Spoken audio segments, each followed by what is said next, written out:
2006ஆம் ஆண்டு. திருநின்றவூர் அரசு உயர்நிலைப்பள்ளி. நான் பிரவீன், 9ஆம் வகுப்பு மாணவன். அந்த காலம் இன்றைய காலத்தைப் போல இல்லை. கையில் கைபேசி இல்லை. செய்திகளை உடனுக்குடன் பகிரும் வசதி இல்லை. கடிதமே தொடர்பு. எங்கள் வாழ்க்கை மிகவும் எளிமையானது. பெற்றோர் சொன்னதை மதித்து நடந்தோம். ஆசிரியரை பார்த்தால் மரியாதையுடன் நின்றோம். நண்பர்களுடன் உண்மையாக சிரித்தோம். அது சொர்க்கம் என்று தெரியாமல் வாழ்ந்தோம். என் படிப்பு சுமாராக இருந்தாலும் விளையாட்டில் நான் முன்னிலையில் இருந்தேன். பள்ளி முடிந்ததும் நண்பர்களுடன் சேர்ந்து கடைவீதியில் சிற்றுண்டி வாங்கி சாப்பிடுவோம்.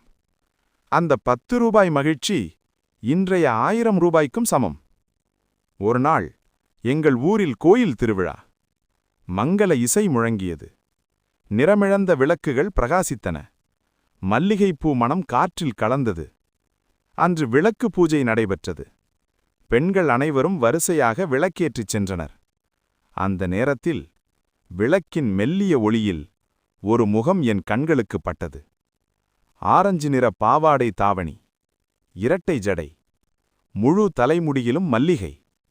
அந்த ஒளியில் அவள் முகம் தேவதை போல் பிரகாசித்தது.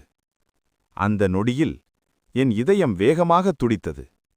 இவள் என் வாழ்க்கைக்காகவே வந்தவள் என்று உள்ளம் கூறியது. அவள் பெயர் பிரேமா. அந்த இரவு எனக்கு தூக்கமில்லை. என் நண்பள் கபிலனிடம் அனைத்தையும் பகிர்ந்தேன்.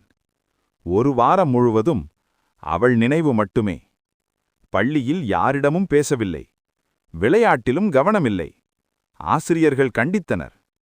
ஒரு நாள் ஒரு மாணவி கேட்டாள், பிரவீன், உனக்கு என்ன ஆனது? நான் பதில் சொல்லாமல் அங்கிருந்து சென்றேன்.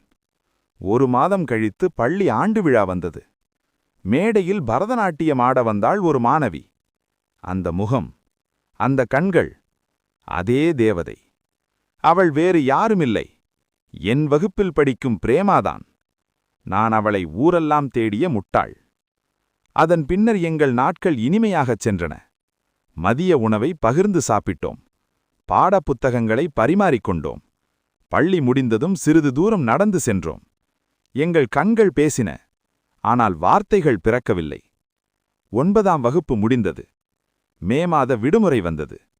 எல்லாரும் மகிழ்ச்சியுடன் விடுமுறையை அனுபவித்தனர்.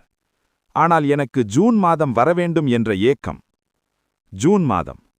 புதிய உடையுடன் பள்ளிக்குச் சென்றேன். அவள் சிரித்தபடி சொன்னாள், 1 மாதம் விடுமுறை 1 வருடம் போல இருந்தது. என் இதயம் நிறைந்தது. 10ஆம் வகுப்பு வருடம் என் வாழ்க்கையின் சொர்க்க காலம். பொதுத் தேர்வும் நன்றாக எழுதினோம். ஒரு நாள் அவள் கண்களில் கவலை. என் அப்பாவுக்கு இடமாற்றம். நாங்கள் வேறு ஊருக்குச் செல்ல வேண்டும். அந்த நொடி என் உள்ளம் உடைந்தது. சொல்ல வேண்டும் என்று நினைத்தேன். நான் உன்னை காதலிக்கிறேன். ஆனால் தைரியம் வரவில்லை. அவள் சென்றாள். என் மௌனம் என் காதலை புதைத்துவிட்டது. ஆண்டுகள் ஓடின. உலகம் மாறியது.